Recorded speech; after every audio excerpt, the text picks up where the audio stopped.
just decided to make a little live video just to give some thoughts to this weekend. This is the last night I'm in Auschwitz. I'm in the town, and I'm leaving tomorrow.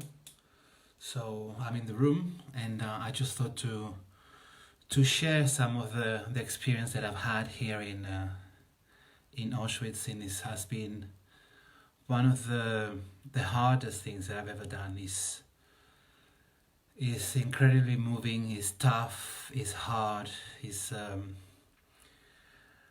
I see if I can hold it while I talk. But it's been one of the most harrowing experiences of my life to be here and to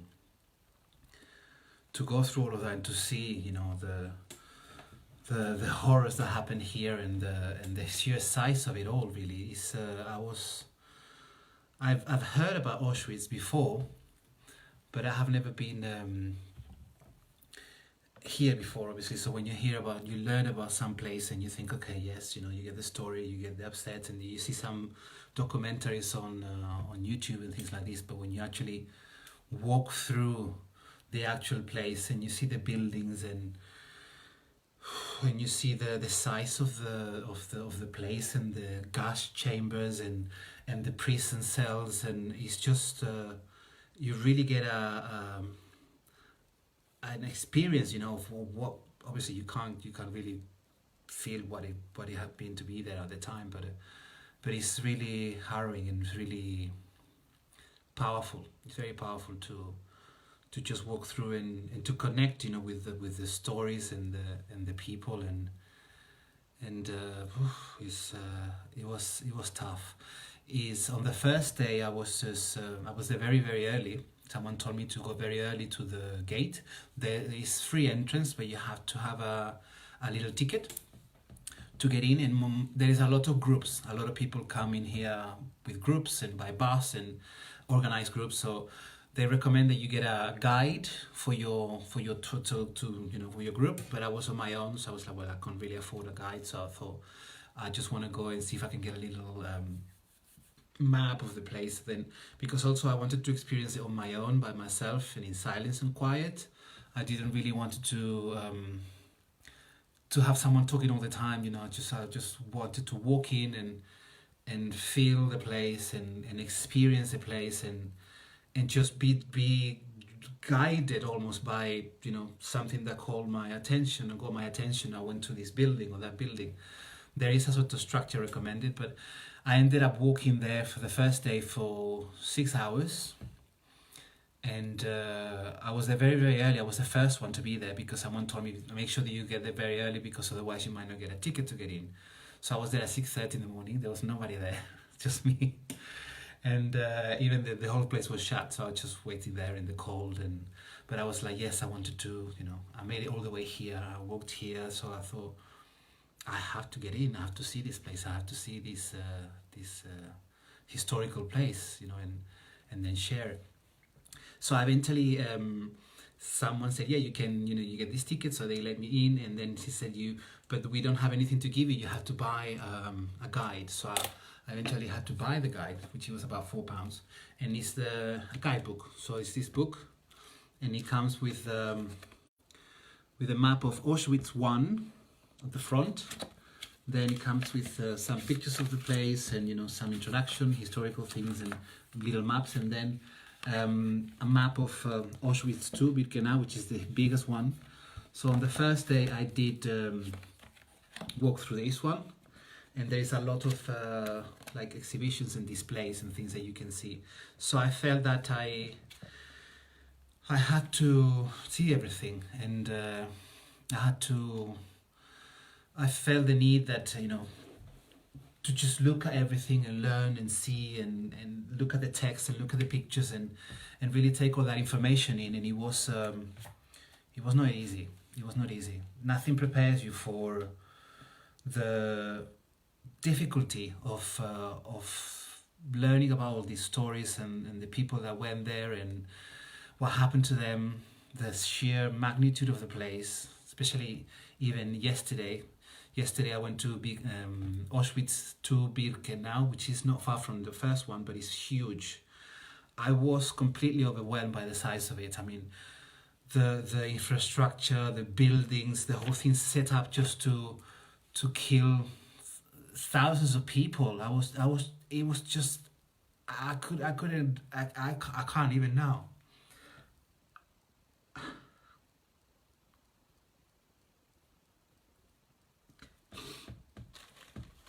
Sorry, I'm gonna try to.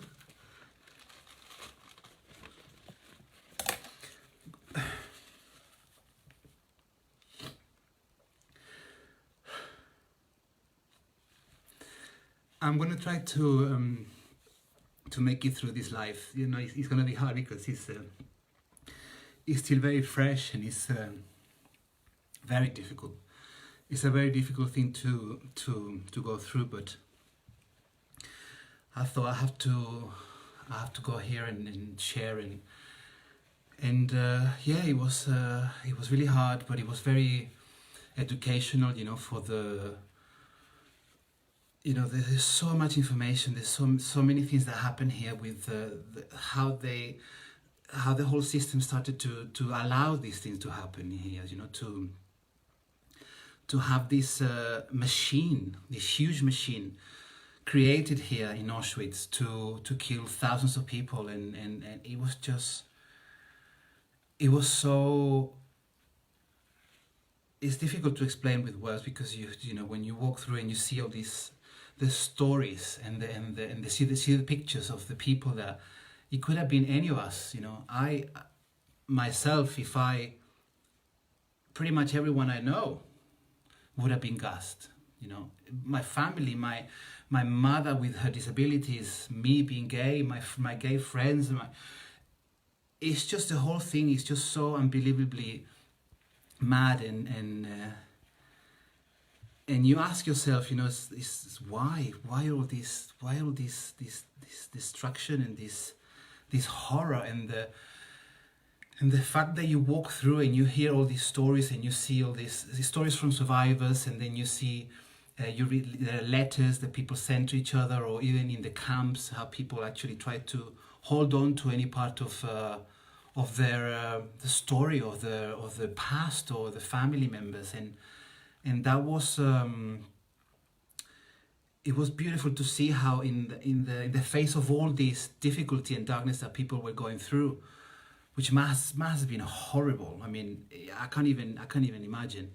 But there was this little bit of hope for them to connect with each other, to find out a way to survive there in this difficulty, and that was really inspiring to see, to learn that you know, even after all these things that were happening around them, some people found the courage within themselves to keep going and to keep themselves with a hint of hope, you know, and that for me was really beautiful to see, you know, that even some of the pictures, when you see some people looking at each other and you see the look in their eyes and how they communicate with each other, even if around them there is sort of this the military and the SS and the Nazis, and then you see a mother and a child smiling to each other, and you know, in the face of all this darkness around them, that's what really drew me to these sort of small connections between people in the camps, and it was it's a hard experience. It's not easy to put into words, but I recommend people to really, you know, if you can. I know that a lot of people go to, as I mentioned in one of my posts, go to pilgrim sites, to Lourdes, Fatima, Santiago de Compostela, a lot of places of pilgrimage, to maybe to get something, you know, for themselves, but coming here is really, you can escape coming in contact with your own humanity, with your own fears, with your own mortality, with the suffering created here, and it really opens up a whole new perspective, you know, on life and human life and integrity and values and justice. And I think it's important to share all of this, and even coincidentally, I was here, and then the general elections in the UK happened. I kind of vote in the general elections. I have no voice on the matter, but the fact that I started to see a lot of posts on Facebook about people saying, if you are voting conservative, delete me, and I hate you. And this is like, we have to realize that even if there is upset, that doesn't really help anybody, to just be so hateful towards another, even if it's someone that you don't share opinions with. It's like the other side of the same coin. You put in hatred into the world, even if you feel that hatred is justified. It's still hatred. It's still that sort of emotional charge that you're putting into. I disagree with you. I block you. I take care of my life, and it's the same thing. It's the same energetical level that someone else might say about something else. So because you disagree, so it's what are you bringing into the world with this hatred and this disparity? I understand there is upset and there is difficulties. The systems are not representative of the majority of people, and there is change that needs to be happening, and is all around Europe. Really, the political situation in Europe is not easy. Here in Poland as well, there is a lot of issues with the LGBT community, and people trying to shut down gay people, and you start to see there is a sort of going back to old ways of thinking about the difference between me and you, and pushing people away, and you don't think the way I think, so therefore you must be strange or different, and that's something that is a slippery slope. It can really take us to a place of division and separation, and nobody's really benefiting from learning from each other. And when I was here, I was like, wow, this is challenging times. It's being here in Auschwitz and seeing all these things that happen as a consequence of some sort of rigid ideology that you had to fit into a certain system, otherwise you were completely dismissed, even killed, because you didn't share those ideals. And then people nowadays using either religion or their political views to again use the separation and division is difficult to see, but we have to face that.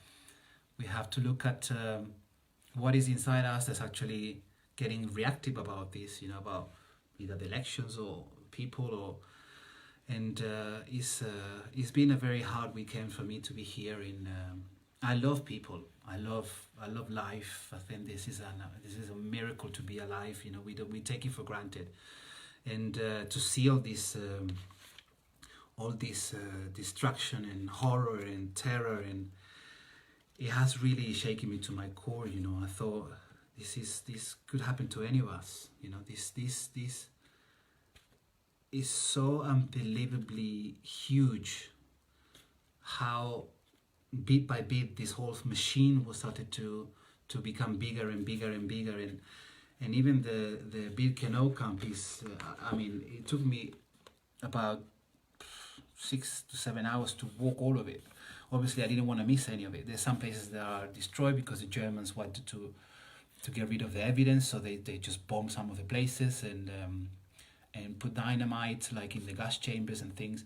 But walking around it and being on my own, and I meditated a lot, I reflected a lot on what I was seeing, I was getting, and it's actually unbelievable that this happened. It's beyond anything that you can comprehend. This is absolutely bonkers. This is mad that this machinery was created. This sort of layout for bringing people from different parts of Europe, and then with the trains, and then the trains stopped here, and then they separated them in different groups, and families being torn apart, and people being lied to and taken into the gas chambers and killed, and how they did it, and how it's just I'm still processing the whole thing.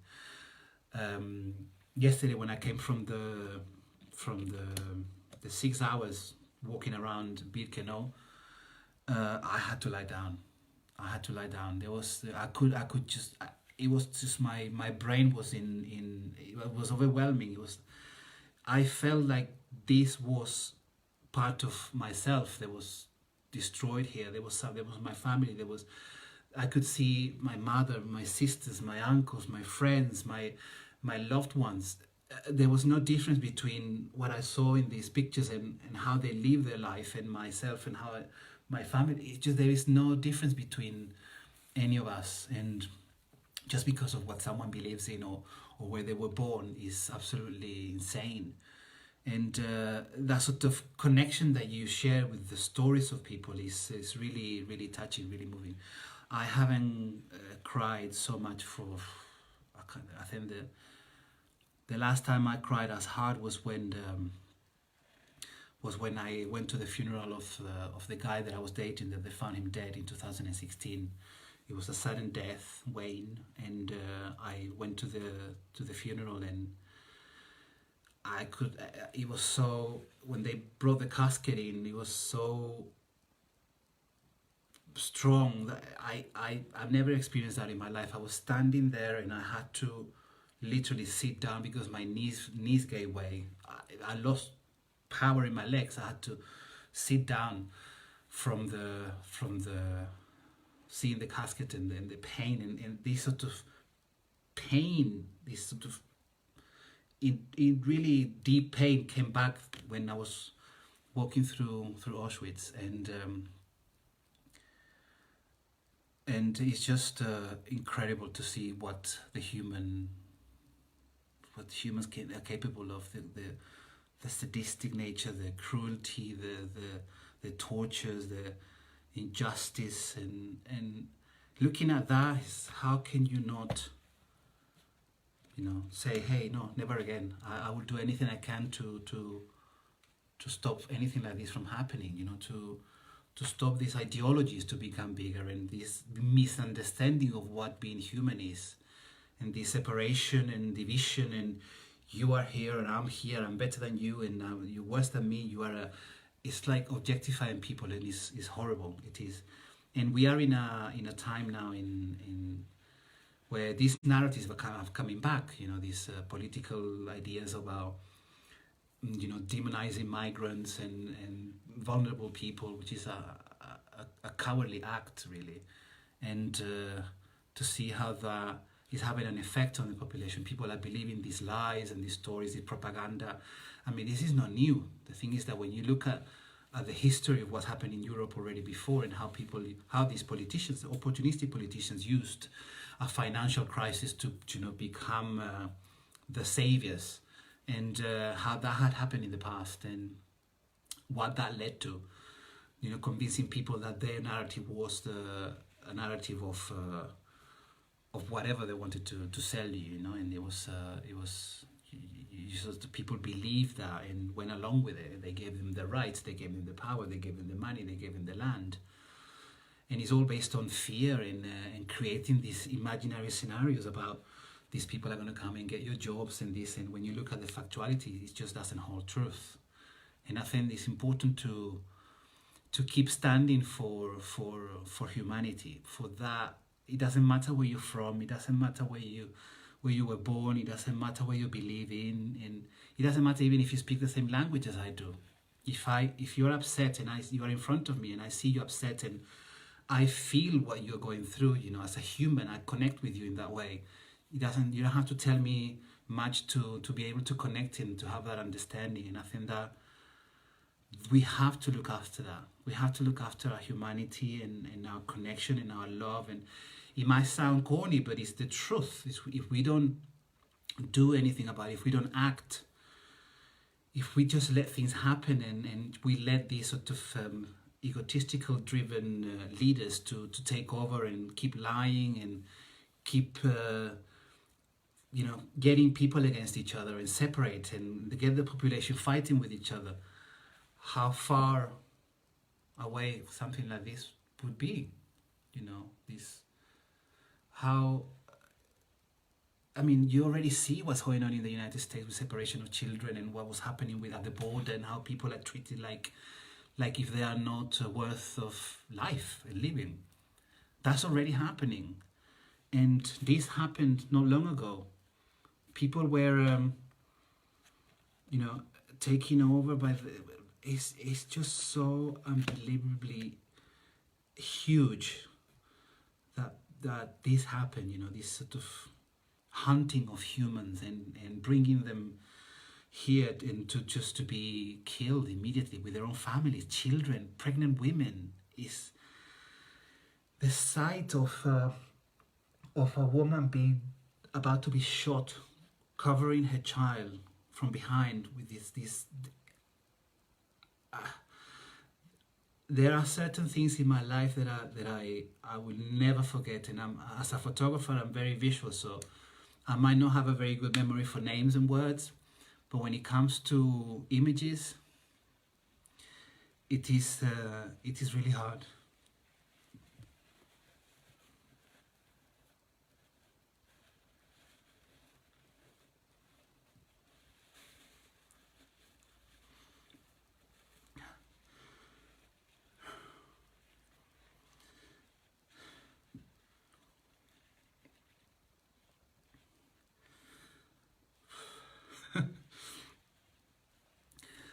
I knew it's not going to be easy to talk about this, but I have to.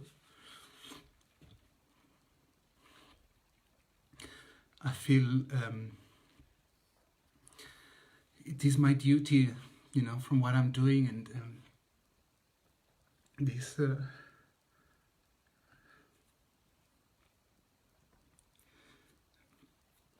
work for peace. I have to show the past, it's part of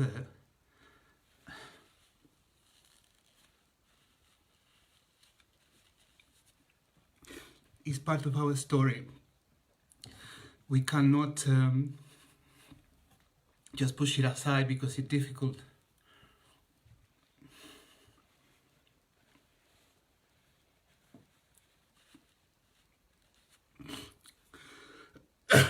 Sorry.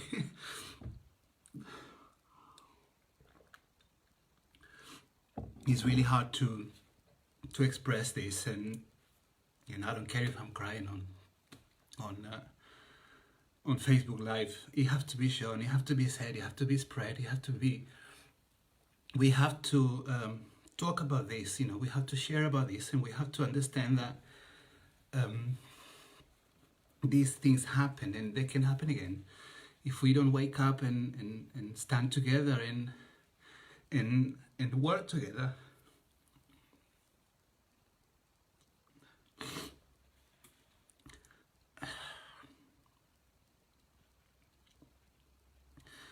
I think it's one of the hardest things, as I said before, that I've done in my entire life. To see so much destruction and death, and but it has to be. We cannot be complacent about this. Even if you have different opinions on political views or whatnot, that doesn't really matter. It's what you think. Who cares? It's about who you are and what you do. It's if we attach so much to a way of thinking or an opinion or an idea, look what can happen. This is is trying to fit into a rigid box a human, and humans are so multifaceted. They're so changeable and fluid. That's the word. Fluid. That to just try to put everyone in one thing, like you have to be like this, you have to be like that. It's just ridiculous, and it leads to violence and war and conflict and this sort of madness to happen. This sort of I don't even know what to describe. I mean, it's unbelievable to see what has been done in the name of an idea. In the name of an idea, ideas have no rights. Humans do. You know, this is absolutely mind-boggling, really, to see the size of this place and the stories and what happened. I mean, I don't know if you can see there from an aerial view. The place is huge. I don't know if you see there. It took me about, as I said before, about 6-7 hours to walk all of it and have a look at the stories. And if you look at what's happening in the world right now, in the UK, here in Poland with LGBT rights, in Hungary and in Spain, there is again a rise of fascism and far right and nationalism, and people think that these ideas are to be held as the ultimate truth, and they're not. They're not. There's nothing more ridiculous than thinking that one size fits all.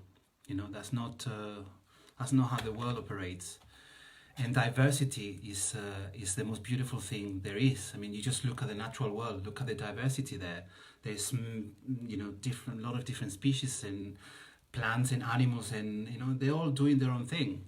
Why do we have to have humans one size to define, or one group of people to define what other people should be? It's just mad, and we've gone through that before.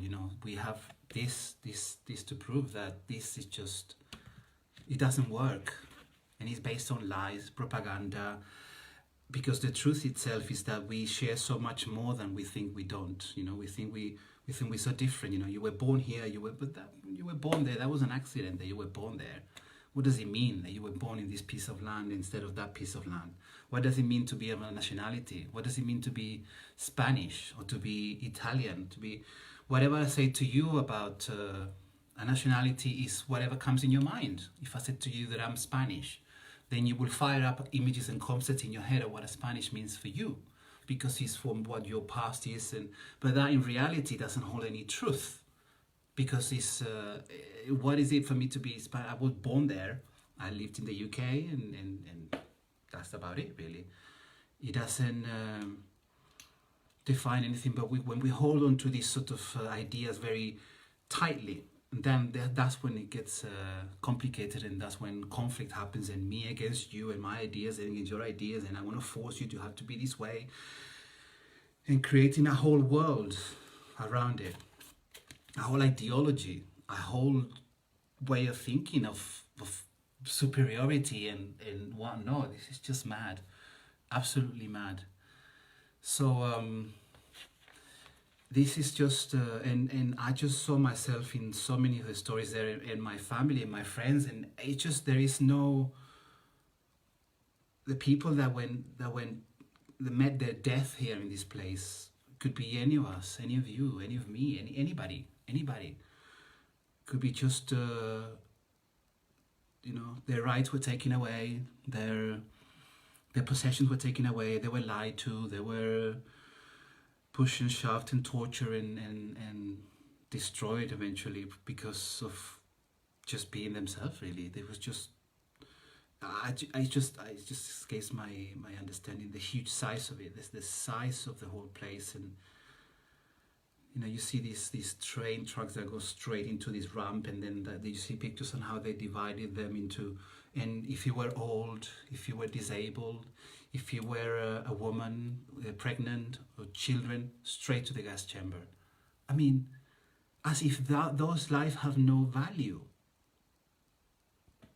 As if someone with a disability is not worth of living, is not worth of enjoying life.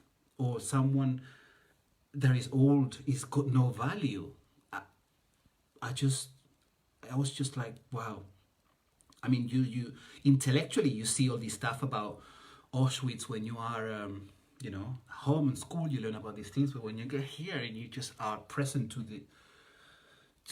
you face with the machine of it all, and the industrial sort of style of it, like a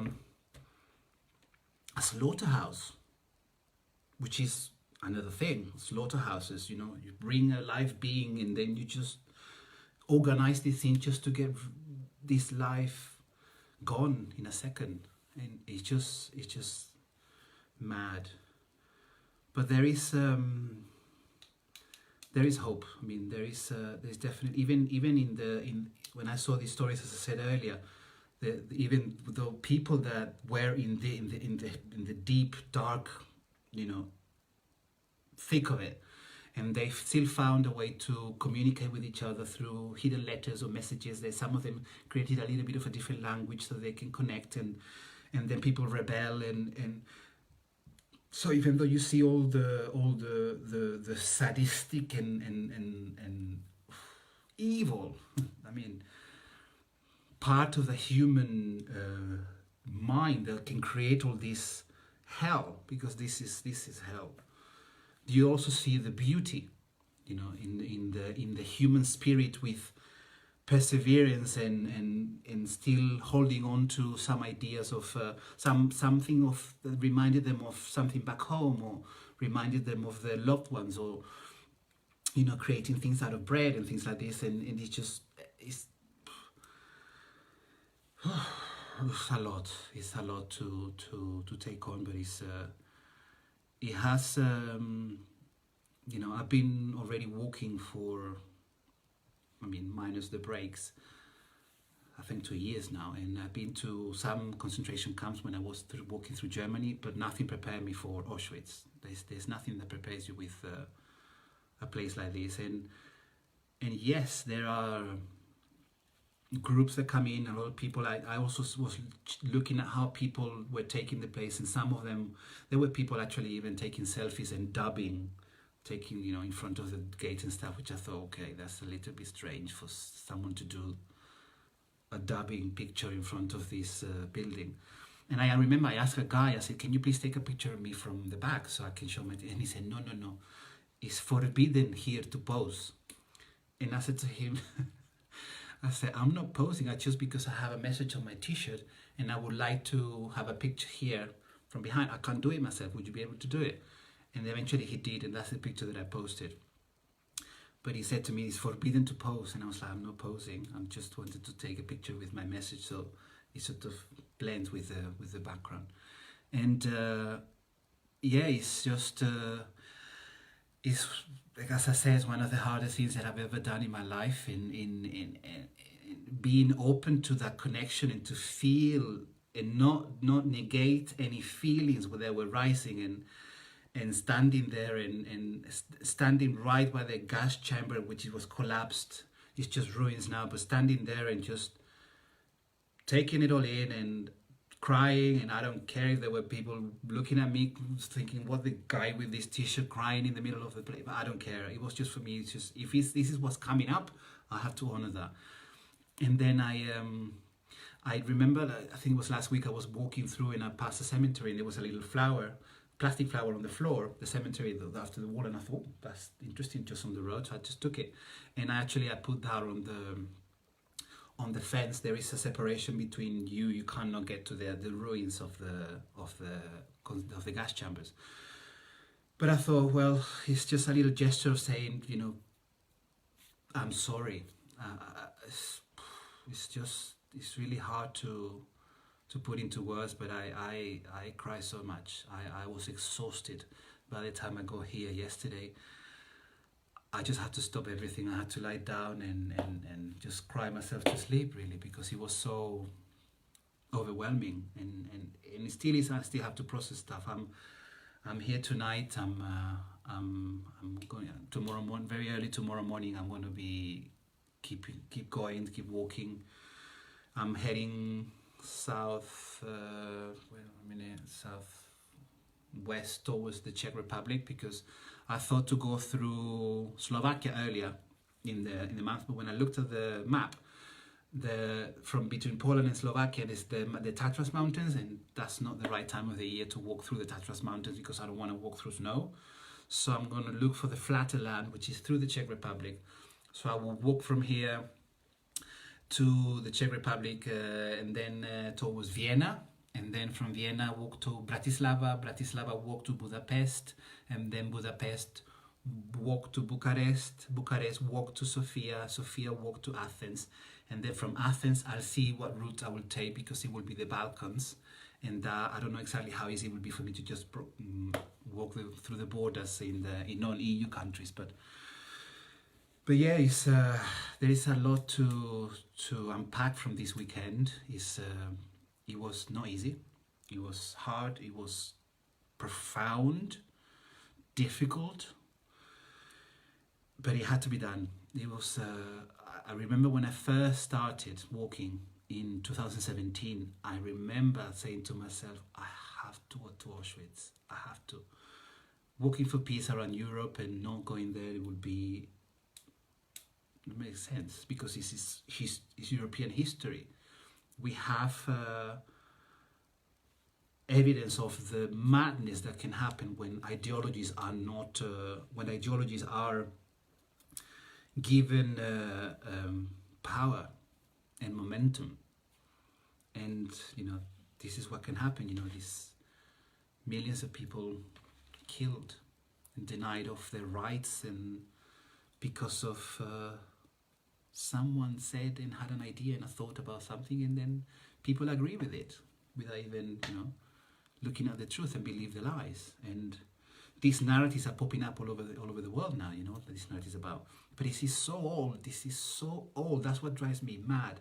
These narratives are so old, about me against you, and using fear to scare people, and creating these imaginary scenarios for people to be scared. So then, if you're scared, obviously you're in your kitchen and you're scared about whatever's being created for you. Oh no, please, I don't want to be scared. I'll give you my vote, I'll give you my rights, I'll give you my money, I'll give you my land. Just don't this feeling. I don't. And I think it's time for us to become our own authorities, and to look inside of ourselves and say, hey, what is this fear doing? Where is this fear coming from? Is this a real, is this something, this is an immediate threat to my environment? Is this just being fed by the news and the politicians and people commenting and arguing? But it takes responsibility. You have to have that responsibility to say, stop, and create space to say, okay, all this information that I'm actually accepting as truth, what is true in that? And when you hold the light of truth to ideologies and separation and beliefs and all this sort of madness, it just doesn't hold. It doesn't stand a chance. And that's why it have to be constantly renewed, and then creating another one to keep people scared and fighting against each other. And we have been there before, many times, all over Europe, look at the history of Europe, European conflicts. It's just all the time, from Napoleon Wars and Protestant Catholics, and then you have even the Roman invasions, the Moors, and it's just, you just look at the map of European history, and it's always moving about, left and right and center, and this and that, fighting with each other. And we have had some relative peace after all this. Even in the World War II, the culmination of this madness and killings of millions of people, and we still are believing that crap. We are still believing that crap after all we've been through, and all these millions of people that died, and people that fought for freedom and liberty and understanding and diversity and connection and unity and peace, and we still buying that crap. What's that all about? Are we not going to pass that and say, hey, no. We said never again, and never again is never again. And it takes education, and it takes energy, and it takes momentum and initiative, but it's possible, and we have to. We cannot just live our lives with Netflix and chill, and then see all these things happening and not take a stand for justice and peace, and I just think that this should be compulsory for everyone to come here on your own and face it, and face this, face Auschwitz, Face it. Face your own fear. Face your own emotions, your feelings. We have to do that. We have to face that which we don't want to face. We have created so much stuff to avoid looking inwards, which is time for us to look inward. We have to. It's the only way to move forward. We cannot just, I keep on shopping. Of course, then it might be too late when all your drives are taken away from you, your holidays, all the things that you don't think that anybody has. Pretty much everything you do and everything you have is because someone somewhere said no at a time. Your holiday pay, your vacations, your right to move around is you have to look at the history of what got you to where you are and the freedom that you have today. Where did that originated from? And it was always from someone saying, no, I won't put up with this. And you have to do that. We have to take that on.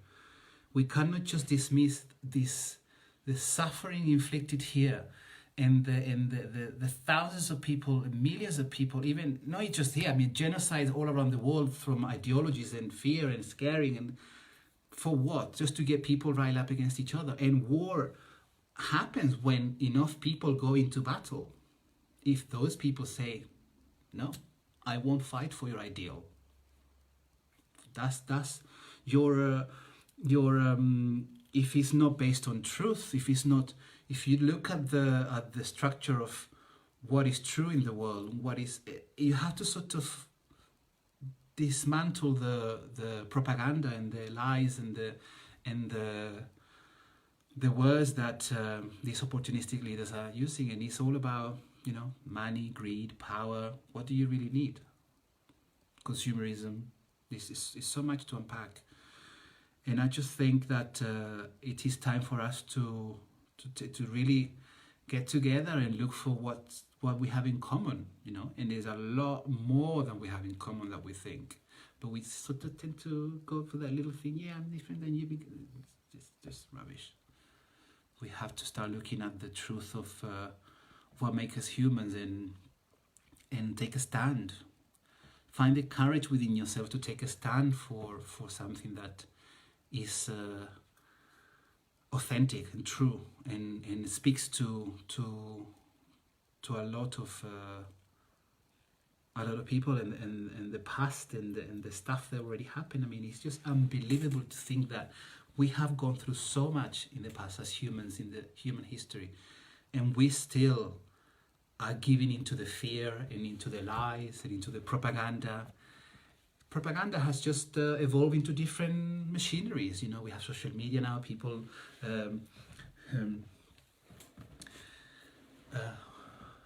yes, hello. I was just checking here. I got some messages. Hello, Jurga. Hello, Andrew. Yes, visit alone if you can.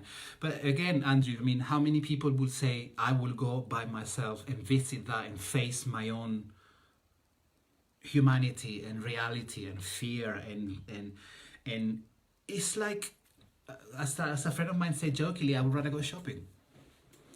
We have so conditioned to dismiss that, and this is something that it really fuels my walk. The humanity that we all have, the humanity that we all share, the stories that we have with the same. There's so many stories. It's the same thing. It's so many similar stories. It doesn't matter where you were born, where. It's the same thing. We want connection, we want understanding, we want sharing love, we want our family to be well, we want our friends, and that happens everywhere. Whether it doesn't matter where you're from, it's a human thing.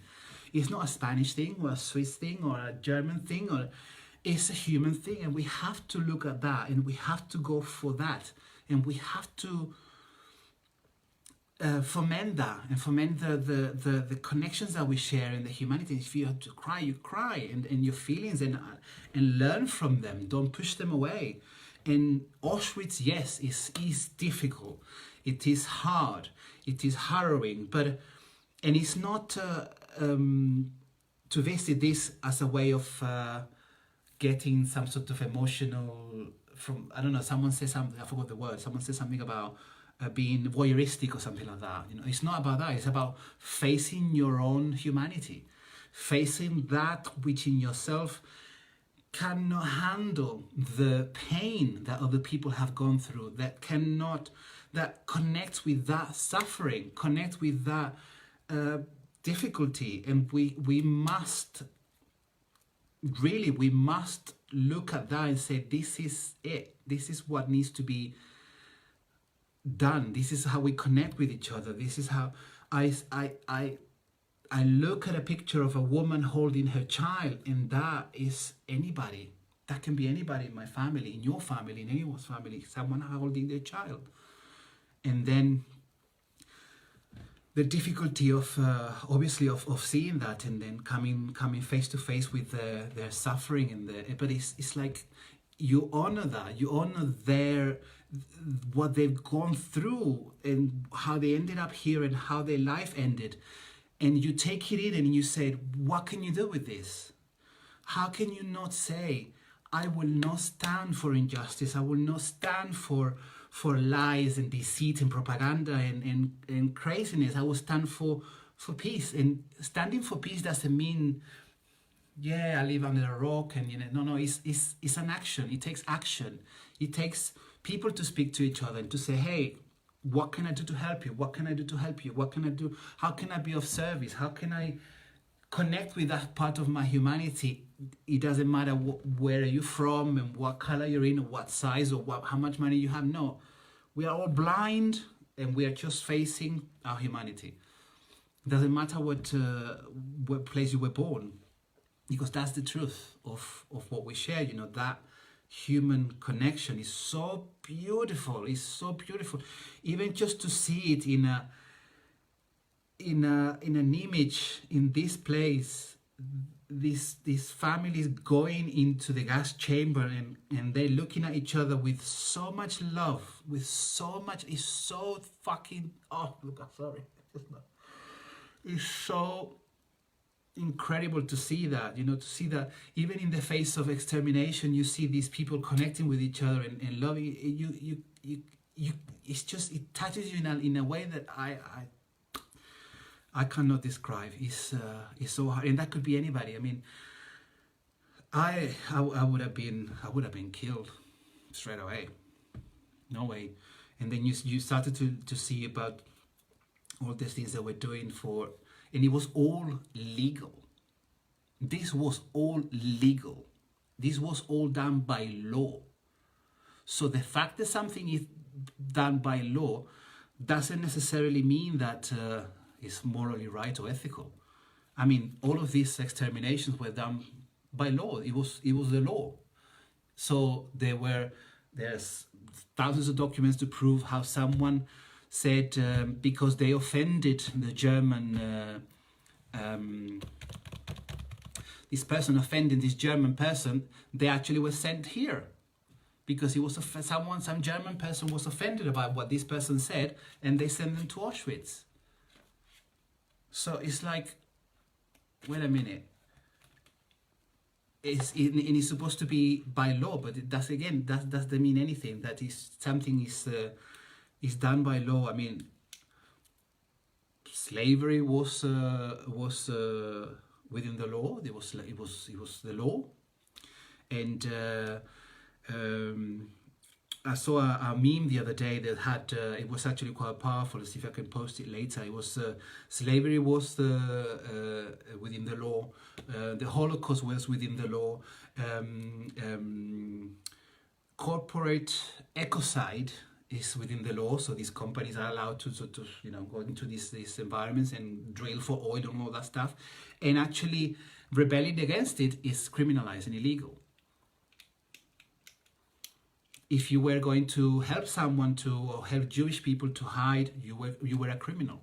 If we were found out, you would be sent to the concentration camps and probably forced into working outside in the snow on your own and die from exhaustion and starvation, or they will send you to a gas chamber.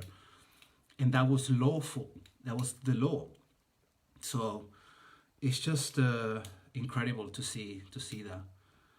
To see how it's just my disaster. It's absolutely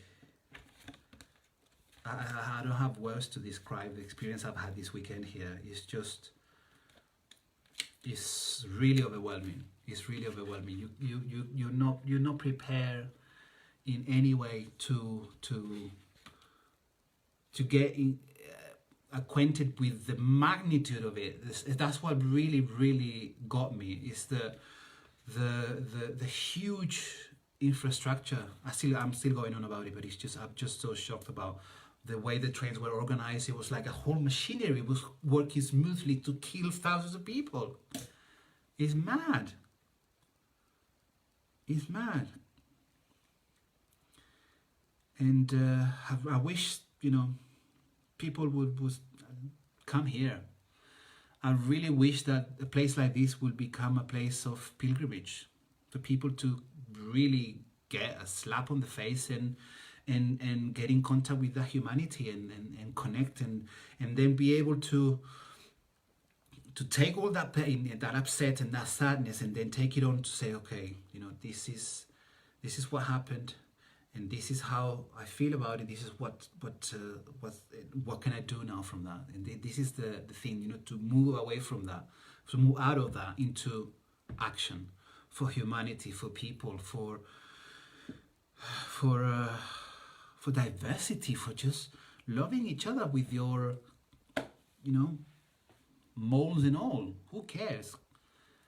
If it's like there is no one size fits all, one standard that everyone have to. It's just so ridiculous. It's just so ridiculous. I'm like,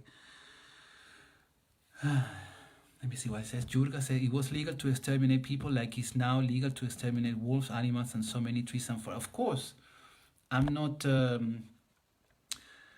Human race is incredibly violent, and we must learn and learn and learn from us. Well, human race is not naturally violent. I don't believe in that. There is conditioning that happens through your life that gets you to go one way or the other, or depending. But when we are not born violent.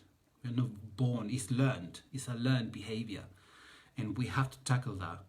When you look at children and they just don't care. They just eat and poop and go around and play with each other, and then they start learning about the differences. My mom said that I'm not supposed to play with you because you're not from the same religion as me, or because we're not from the same color of the skin, or you're fine because all learned. So I'm not buying into that humans are violent. Humans have shown, of course, act of violence and sadistic, but this is enough proof to say, hey, we have to move past that, and we have to go for. I mean, there's millions of people living life peacefully, but the attention is always put on some sort of violent act, and that gives you the idea that the whole world is violent, the whole world is crazy. Now, things are happening, of course, but there's so many more things that are happening, beautiful things are happening, beautiful connections and interactions and love and peace, but that doesn't get paid attention to. Someone makes a robbery or whatever, or stabbing. So what is that? Well, our attention is just going to that, so it gives you the impression that that's the only thing there is, and it's not. That's not the only thing there is. There's a whole spectrum of reality right in front of us, but we go for the one that sells, the negativity that's always being fed on us and in the media and the news and this and that, and all because apparently that sells. But I think we have to be mature enough now as human to say, hey, I'm not buying into that violence and the it's like normalizing violence and militarization and I mean, it's all over the place, but we have to really look at what we're doing and take a stand for in our life. I mean, it's very easy to point fingers and the government, the conservatives, the this, Boris Johnson, and it's like, no. What are you doing? What are you doing in your life? Your actual experience in your life, because that's the only thing that you can do in your own life, in your own experience. What are you doing to improve? What are you doing to help out, to share, to connect, to spread the peace. What are you doing? We can be reliant on, and the vote and what happened and this. Don't despair. You just have to start to find start to really in your power and your understanding and get in contact with your own self and your experience, and just started to put the focus on your life, on your experience, on what's going on, and what are you making things mean, and what are you doing this, and what are you doing that. I know it takes courage and takes energy, but we have to do that. This is a big lesson to say, hey, we cannot rely on systems and leaders and politicians and things to tell us who we are and what to do. It's become your own authority. Become your own authority, and have a look at what that means for you. It's just this is it's been really, I don't even know how to say it. I can't even describe the experiences that you go through, but it's certainly it's a big wake-up call for people to come up in a place like this and see for yourselves, to see what the madness of the human mind can do, and what it can so detail, and it's just the level of sadism and is incredible. And it's painful, it hurts, it's not easy, but then it's what you do with that really matters in your own personal experience, in your own life, yourself.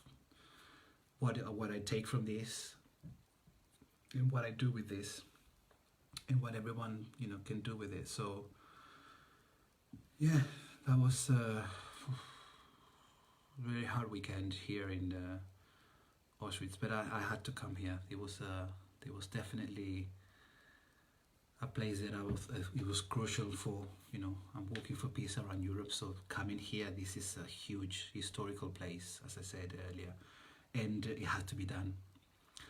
So I'm going to start getting ready now. Tomorrow morning I leave very early. I keep on walking towards the Czech Republic. Thank you for being here and watching, and I'm going to put this video and keep it there, and don't despair. Even if you didn't get the results in the UK, if you are from the UK and you have this it's all popping up now in people are venting their anger in Facebook. Don't get angry. Get in action. Get together. Get to to create groups and grassroots, and there is so much that you can do rather than just give up and say, oh well, it's going to be. No, if it's something that you really feel that change can happen, then take a stand for it, and then powerfully go into it, and you can do it. You can do it. You definitely can do it. There is so many situations and situations there, opportunities around that. Just look at your local community, what needs to be done there, where you think is if you have an idea, share it, and it's so much that we can be done. We can't just say, oh wow, this is what happened. No, we don't want to go back in time to the times where people were not allowed to do anything, and just because of who they were and being themselves. It's just doesn't work, and it hasn't worked, and there is enough evidence there in the this is the guidebook for the ones who join later, the Auschwitz concentration camp. There's enough evidence here to support that, and it's almost like we have to do it. We have to fight injustice with truth. We cannot just let all this go by.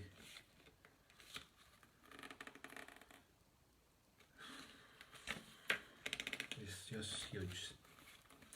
We cannot just